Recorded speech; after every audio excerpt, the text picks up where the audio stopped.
Hi guys, welcome back to Freeze Drying Mama. Okay, we've got the freeze dryer working. Forgive the mess. The kitchen is in major remodeling stage, and it's also like the hub. So like this is where the tools are dropped off. This is where we're in canning stage right now. Okay, so if you've noticed, there's been shortages of things, and not just food, but like for instance with Harvest Right sending out 2,000 freeze dryers a week, or you know the rough numbers of that. There's a huge demand for Mylar, oxygen packet or oxygen absorbers, desiccants.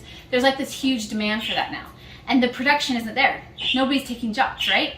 So what we're looking at right now is it's hard to find my usual packets of the 10. So you buy like 100 and they're packaged in 10s. So even I buy mine from Pack Fresh, but they don't have them. They never have them in. So I was like, fine, forget it. I will make my own packages. So I thought maybe I would show you how I do that. I've broken into this a couple times because I've had loads come up and I haven't had a chance to do a video, so I thought I'd wait. This is what I do. So ignore the birds. We're keeping them for food storage. I'm just kidding. Okay, so what I do is I have a food saver, and I don't love it for sealing. It kind of drives me nuts, actually. So I use a food saver, and I get the rolls and I slice them into, I don't know, 6 inches, 5 or 6 inches, to give room for like the seams, I guess, the hemming, right? But what I do is I cut them into these inches using my splitter, and then what I do is I use my press from the vac from Harvest Right to actually create pockets. Okay, so you can see how I've done the bottom, and they don't have to look pretty; they just have to be functional. So I do 2 in the middle because if I need to, I can cut up the center and it won't affect either of the pockets.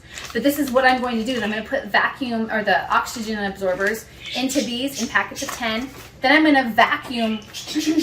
Then I'm going to food saver them. What would that be? Vacuum press, vacuum them out and seal them, whatever. You get the picture. So we're going to do a few of them. I'm actually going to do some right now. I've shown you. I just did a bunch of these before I started the video. I'm going to show you how I'm going to do one really quick. So this one has the sides that are already done. The birds are being annoying. This one has the sides already done. So I just come over here and I'm going to put the side on. Now for the food saver bags, the brand bags, I put mine at 3 1/4 on the dial, and it seems to be just perfect. Okay, then I do it again, almost halfway, but so that I have a middle spot halfway. And there you can see again. It doesn't have to be perfect. Mine never are because I don't care. I don't care enough. I just need a spot to hold my oxygen absorbers. Okay, so then what we're gonna do is, and you have to do this fast. Don't mess around. Get them done. So I don't make a very big hole when I cut them open. I just do this. Okay, so what I'm going to do is put 10 in a pack. And actually what I'll probably do is put 8 in because I usually just use 8 in a load since I do 2 Mylar bags, 2 of the 3/4, 5, 6, 7, 8 into a load because I have the medium and the 4 trays, and I usually can fit my Mylar bags. I can usually do 2-quart Mylar bags per tray. So I usually don't need more than 8. So I'll just do 8 in mine because that's what I want. And you don't want to leave them for very long. 4, 5, 6, 7, 8, and you want to go fast. I don't love this version of the food saver, but whatever. It is what it is.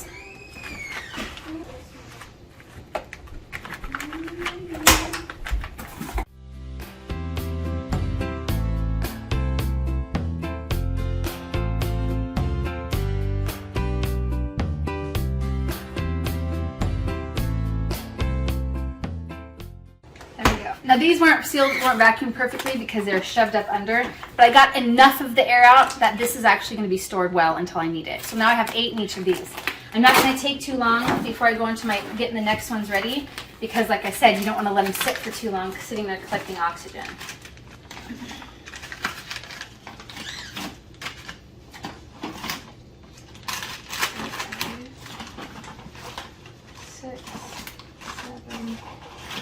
And I'm going to do a few of these, and we'll just do them in fast mode so you can kind of see exactly what I'm doing, and then I will be back.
Okay, so I've done quite a few now. I'm going to keep going because I have a lot of thousands to do.